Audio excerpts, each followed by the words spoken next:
नमस्कार। अर्चना की आवाज़ चैनल में आपका स्वागत है। आइए सुनते हैं मुंशी प्रेमचंद जी द्वारा रचित एक लघु कथा घर जमाई। हरिधन जेठ की दोपहरी में ऊख में पानी देकर आया और बाहर बैठा रहा। घर में से धुआं उठता नजर आता था। छन छन की आवाज भी आ रही थी। उसके दोनों साले उसके बाद आए और घर में चले गए। दोनों सालों के लड़के भी आए और उसी तरह अंदर दाखिल हो गए, पर हरिधन अंदर ना जा सका। इधर 1 महीने से उसके साथ यहाँ जो बर्ताव हो रहा था, और विशेषकर कल उसे जैसी फटकार सुननी पड़ी थी, वह उसके पाँव में बेरियां सी डाले हुए था। कल उसकी सासी ने तो कहा था, मेरा जी तुमसे भर गया, मैं तुम्हारी जिंदगी भर का ठेका लिए बैठी हूँ क्या। और सबसे बढ़कर अपनी स्त्री की निष्ठुरता ने उसके हृदय के टुकड़े टुकड़े कर दिए थे। वह बैठी यह फटकार सुनती रही, पर एक बार तो उसके मुंह से ना निकला, अम्मा तुम क्यों इनका अपमान कर रही हो। बैठी बैठी गट गट सुनती रही। शायद मेरी दुर्गति पर खुश हो रही थी। इस घर में वो कैसे जाए, या फिर वही गालियां खाने, वही फटकार सुनने के लिए। और आज इस घर में जीवन के 10 साल गुजर जाने पर यह हाल हो रहा है। मैं किसी से कम काम करता हूँ। दोनों साले मीठी नींद सो रहते हैं और मैं बैलों को सानी पानी देता हूँ, छाटी काटता हूँ। वहाँ सब लोग पल पल पर चिलम पीते हैं। मैं आंखें बंद किए अपने काम में लगा रहता हूँ। संध्या समय घर वाले गाने बजाने चले जाते हैं। मैं घड़ी रात तक गाय भैंसे धोता रहता हूँ। उसका यह पुरस्कार मिल रहा है कि कोई खाने को भी नहीं पूछता, उल्टे गालियां मिलती है। उसकी स्त्री घर में से डोल लेकर निकली और बोली, जरा इसे कुएं से खींच लो, एक बूंद पानी नहीं है। हरिधन ने डोल लिया और कुएं से पानी भर लाया। उसे जोर की भूख लगी हुई थी, समझा अब खाने को बुलाने आवेगी। मगर स्त्री डोल लेकर अंदर गई तो वहीं की हो रही। हरिधन थका मांदा क्षुधा से व्याकुल पड़ा पड़ा सो गया। सहसा उसकी स्त्री गुमानी ने आकर उसे जगाया। हरिधन ने पड़े पड़े कहा, क्या है, क्या पड़ा भी ना रहने देगी या और पानी चाहिए। गुमानी कटु स्वर में बोली, गुड़ाते क्या हो, खाने को तो बुलाने आई हूँ। हरिधन ने देखा, उसके दोनों साले और बड़े साले के दोनों लड़के भोजन किए चले जा रहे थे। उसकी देह में आग लग गई।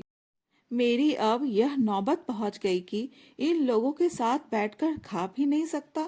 ये लोग मालिक हैं, मैं इनकी जूठी थाली चाटने वाला हूँ। मैं इनका कुत्ता हूँ जिसे खाने के बाद एक टुकड़ा रोटी डाल दी जाती है। यही घर है जहाँ आज से 10 साल पहले उसका कितना आदर सत्कार होता था।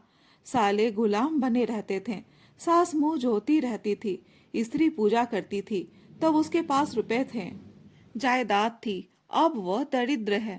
उसकी सारी जायदाद को इन्हीं लोगों ने कूड़ा कर दिया। अब उसे रोटियों के भी लाले हैं। उसके जी में एक ज्वाला सी उठी कि इसी वक्त अंदर जाकर सास को और सालों को भिगो भिगो कर लगाए, पर जब्त करके रह गया। पड़े पड़े बोला, मुझे भूख नहीं है, आज ना खाऊंगा। गुमानी ने कहा, ना खाओगे, मेरी बला से। हाँ नहीं तो खाओगे, तुम्हारे ही पेट में जाएगा, कुछ मेरे पेट में थोड़ी ही चला जाएगा। हरिधन का क्रोध आंसू बन गया। यह मेरी स्त्री है जिसके लिए मैंने अपना सर्वस्व मिट्टी में मिला दिया। मुझे उल्लू बनाकर यह सब अब निकाल देना चाहते हैं। वह अब कहाँ जाए, क्या करे। उसकी सास आकर बोली, चलकर खा क्यों नहीं लेते जी, रूठते किस पर हो। यहाँ तुम्हारे नखरे सहने का किसी में बूता नहीं है। जो देते हो वो मत देना, और क्या करोगे, तुमसे बेटी ब्याही है, कुछ तुम्हारी जिंदगी का ठीका नहीं लिखा है। हरिधन ने मरमाहत होकर कहा, हाँ अम्मा, मेरी भूल थी कि मैं यही समझ रहा था। अब मेरे पास क्या है कि तुम मेरी जिंदगी का ठीका लोगी। जब मेरे पास भी धन था तब सब कुछ आता था। अब दरिद्र हूँ, तुम क्यों बात पूछोगी। बूढ़ी सास भी मुंह फुलाकर भीतर चली गई। बच्चों के लिए बाप एक फालतू सी चीज, एक विलास की वस्तु है, जैसे घोड़े के लिए चने या बाबुओं के लिए मोहन भोग। माँ रोटी दाल है, मोहन भोग उम्र भर ना मिले तो किसका नुकसान है। मगर एक दिन रोटी दाल के दर्शन ना हो तो फिर देखिए क्या हाल होता है। पिता के दर्शन कभी कभी शाम सवेरे हो जाते हैं। वह बच्चों को उछालता है, दुलारता है, कभी गोद में लेकर या उंगली पकड़कर सैर कराने ले जाता है। और बस यही उसके कर्तव्य की इति है। वह परदेश चला जाए, बच्चे को परवाह नहीं होती, लेकिन माँ तो बच्चे का सर्वस्व है। बालक एक मिनट के लिए भी उसका वियोग नहीं सह सकता। पिता कोई हो, उसे परवाह नहीं, केवल एक उछलने कूदने वाला आदमी होना चाहिए। लेकिन माता तो अपनी ही होनी चाहिए, सोलो आने अपनी। वही रूप, वही रंग, वही प्यार, वही सब कुछ। वह अगर नहीं है तो बालक के जीवन का स्रोत मानो सूख जाता है। फिर वो शिव का नंदी है, जिस पर फूल या जल चढ़ाना लाजमी नहीं, अख्तियारी है। हरिधन की माता का आज 10 साल हुए देहांत हो गया था। उस वक्त उसका विवाह हो चुका था। वह 16 साल का कुमार था। पर माँ के मरते ही उसे मालूम हुआ मैं कितना निस्सहाय हूँ, जैसे उस पर उसका कोई अधिकार ही ना रहा हो। बहनों के विवाह हो चुके थे, भाई कोई दूसरा ना था। बेचारा अकेले घर में जाते भी डरता था। माँ के लिए रोता था, पर माँ की परछाई से डरता था। जिस कोठरी में उसने देह त्याग किया था, उधर वो आंखें तक ना उठाता। घर में एक बुआ थी, वो हरिधन को बहुत दुलार करती। हरिधन को अब दूध ज्यादा मिलता, काम भी कम करना पड़ता। बुआ बार बार पूछती, बेटा कुछ खाओगे? बाप भी अब उसे ज्यादा प्यार करता। उसके लिए अलग एक गाय मंगवा दी। कभी कभी उसे कुछ पैसे दे देता कि जैसे चाहे खर्च करे। पर इन मरहमों से वह घाव ना पूरा होता था जिसने उसकी आत्मा को आहत कर दिया था। यह दुलार और प्यार उसे बार बार माँ की याद दिलाता। माँ की घुड़कियों में जो मजा था, वह क्या इस दुलार में था? माँ से मांग कर, लड़कर, ठुनक कर, रूठ कर लेने में जो आनंद था, वह क्या इस भिक्षा दान में था? पहले वह स्वस्थ था, मांग कर खाता, लड़ लड़ कर खाता। अब वह बीमार था। अच्छे से अच्छे पदार्थ उसे दिए जाते थे, पर भूख न थी। साल भर तक वह इस दशा में रहा। फिर दुनिया बदल गई। एक नई स्त्री, जिसे लोग उसकी माता कहते थे, उसके घर में आई और देखते देखते एक काली घटा की तरह उसके संकुचित भूमंडल पर छा गई। सारी हरियाली, सारे प्रकाश पर अंधकार का पर्दा पड़ गया। हरिधन ने इस नकली माँ से बात तक ना की, कभी उसके पास गया तक नहीं। एक दिन घर से निकला और ससुराल चला गया। बाप ने बार बार बुलाया, पर उनके जीते जी वो फिर उस घर में ना गया। जिस दिन उसके पिता के देहांत की सूचना मिली, उसे एक प्रकार का ईर्ष्यामय हर्ष हुआ। उसकी आंखों से आंसू की एक बूंद भी ना आई।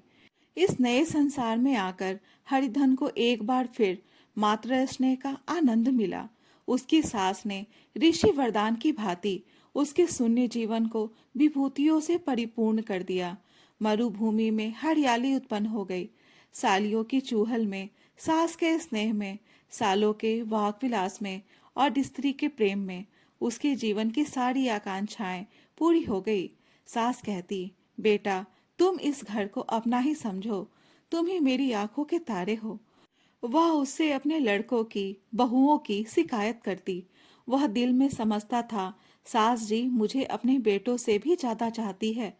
बाप के मरते ही वह घर गया और अपने हिस्से की जायदाद को कूड़ा करके रुपयों की थैली लिए हुए आ गया। अब उसका दूना आदर सत्कार होने लगा। उसने अपनी सारी संपत्ति सास के चरणों पर अर्पण करके अपने जीवन को सार्थक कर दिया। अब तक उसे कभी कभी घर की याद आ जाती थी, अब भूलकर भी उसकी याद न आती।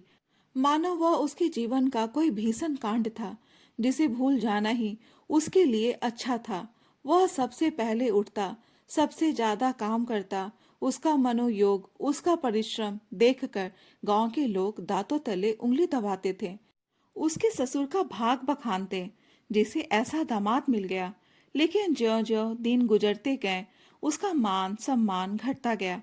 पहले देवता, फिर घर का आदमी, अंत में घर का दास हो गया। रोटियों में भी बाधा पड़ गई, अपमान होने लगा। अगर घर के लोग भूखे मरते और साथ ही उसे भी मरना पड़ता, तो उसे जरा भी शिकायत न होती। लेकिन जब देखता और लोग मूंछों पर ताव दे रहे हैं, केवल मैं ही दूध की मक्खी बना दिया गया हूँ, तो उसके अंतःस्थल से एक लंबी ठंडी आह निकल आती। अभी उसकी उम्र 25 साल की तो थी। इतनी उम्र इस घर में कैसे गुजरेगी? और तो और उसकी स्त्री ने भी आंखें फेर ली।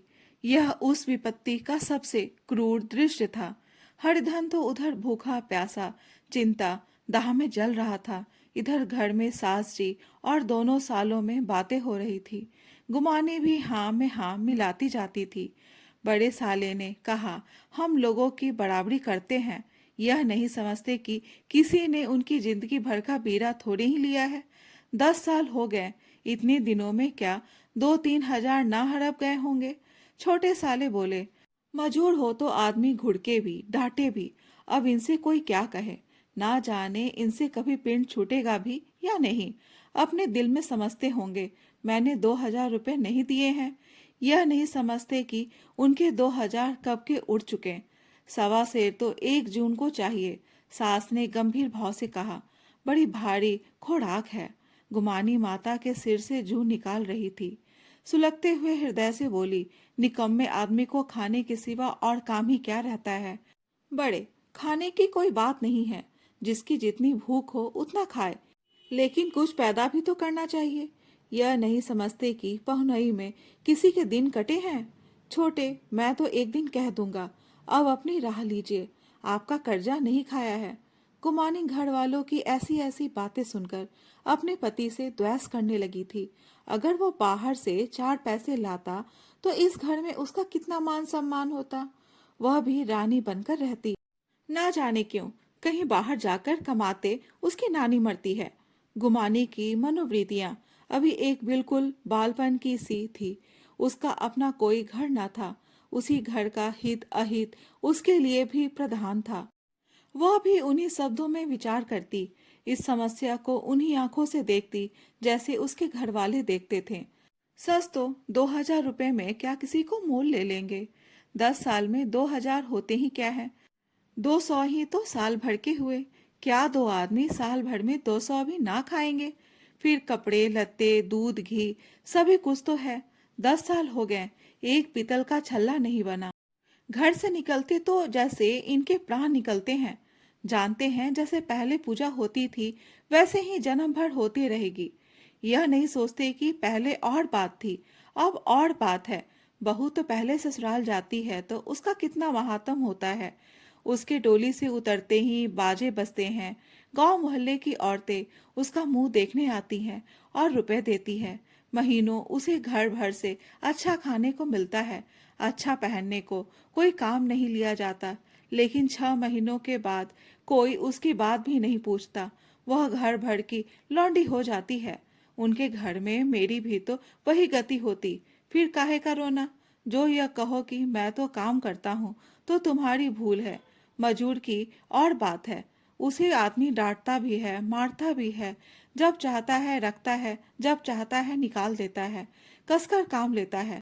यह नहीं कि जब जी में आया कुछ काम किया, जब जी में आया पढ़कर सो रहे।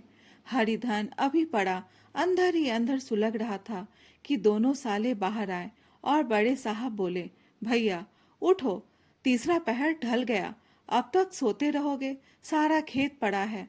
हरिधन चट उठ बैठा और तीव्र स्वर में बोला, क्या तुम लोगों ने मुझे उल्लू समझ लिया है? दोनों साले हक्का बक्का हो गए।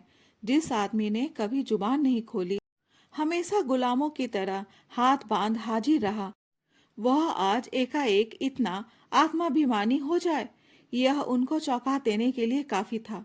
कुछ जवाब ना सूझा। हरिधन ने देखा इन दोनों के कदम उखड़ गए हैं, तो एक धक्का और देने की प्रबल इच्छा को ना रोक सका। उसी ढंग से बोला, मेरी भी आंखें हैं, अंधा नहीं हूँ, ना बहरा ही हूँ। छाती फाड़कर काम करूँ और उस पर भी कुत्ता समझा जाऊं? ऐसे गधे और कहीं होंगे। अब बड़े साले भी गरम पड़े। तुम्हें किसी ने यहाँ बांधे तो नहीं रखा है? अब की हरिधन लाजवाब हुआ। कोई बात ना सूझी।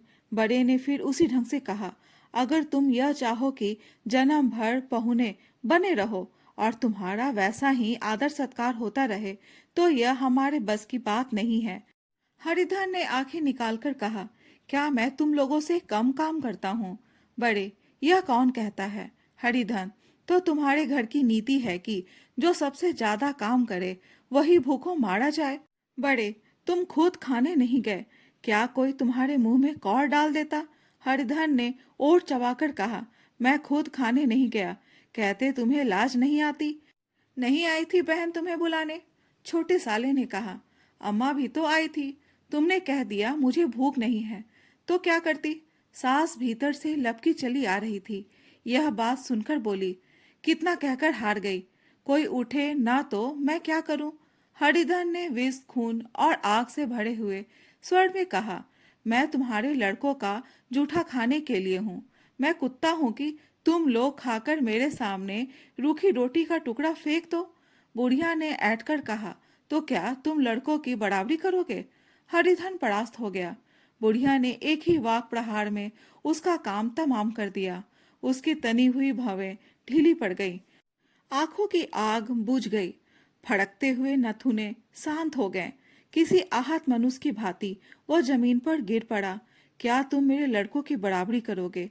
यह वाक्य एक लंबे भाले की तरह उसके हृदय में चुभता चला जाता था। न हृदय का अंत था, न उस भाले का। सारे घर ने खाया, पर हरिधन ना उठा। सास ने मनाया, सालियों ने मनाया, ससुर ने मनाया, दोनों साले मनाकर थक गए। हरिधन ना उठा। वहीं द्वार पर एक टाट पर पड़ा था। उसे उठाकर सबसे अलग कुएं पर ले गया और जगत पर बिछाकर पड़ा रहा। रात भीग चुकी थी। अनंत प्रकाश में उज्जवल तारे बालकों की भांति क्रीड़ा कर रहे थे।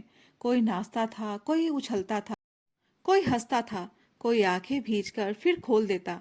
कोई साहसी बालक सपाट भरकर एक पल में उस विस्तृत क्षेत्र को पार कर लेता था और ना जाने कहाँ छिप जाता था। हरिधन को अपना बचपन याद आया, जब वह भी इसी तरह क्रीड़ा करता था। उसकी बाल स्मृतियां उन्हीं चमकीले तारों की भांति प्रज्वलित हो गई। वह अपना छोटा सा घर, वह आम के बाग जहाँ वह केरिया चुना करता था, वह मैदान जहाँ वह कबड्डी खेला करता था, जब उसे याद आने लगे, फिर अपनी स्नेहमयी माता की सदैव मूर्ति उसके सामने खड़ी हो गई। उन आंखों में कितनी करुणा थी, कितनी दया थी। उसे ऐसा जान पड़ा मानो माता आंखों में आंसू भरे उसे छाती से लगा लेने के लिए हाथ फैलाए उसकी ओर चली आ रही है। वह उस मधुर भावना में अपने को भूल गया। ऐसा जान पड़ा मानो माता ने उसे छाती से लगा लिया है और उसके सिर पर हाथ फेर रही है। वह रोने लगा, फूट फूट कर रोने लगा। उसे आत्मसम्मोहित दशा में उसके मुंह से यह शब्द निकला, अम्मा, तुमने मुझे कितना भुला दिया। देखो तुम्हारे प्यारे लाल की क्या दशा हो रही है। कोई उसे पानी को भी नहीं पूछता। क्या जहाँ तुम हो वहाँ मेरे लिए जगह नहीं है? सहसा गुमानी ने आकर पुकारा, क्या सो गए तुम? नौच किसी को ऐसी राक्षसी नींद आए। चलकर खा क्यों नहीं लेते? कब तक कोई तुम्हारे लिए बैठा रहे? हरिधन उस कल्पना जगत से क्रूर प्रत्यक्ष में आ गया। वही कुएं की जगत थी, वही फटा हुआ टाट, और गुमानी सामने खड़ी कह रही थी, कब तक कोई तुम्हारे लिए बैठा रहे? हरिधन उठ बैठा और मानो तलवार म्यान से निकालकर बोला, भला तुम्हें मेरी सुध तो आई? मैंने तो कह दिया था मुझे भूख नहीं है। गुमानी, तो कै दिन ना खाओगे? अब इस घर का पानी भी ना पीऊंगा। तुझे मेरे साथ चलना है या नहीं? दृढ़ संकल्प से भरे हुए इन शब्दों को सुनकर गुमानी सहम उठी, बोली, कहाँ जा रहे हो? हरिधन ने मानो नशे में कहा, तुझे इससे क्या मतलब? मेरे साथ चलेगी या नहीं?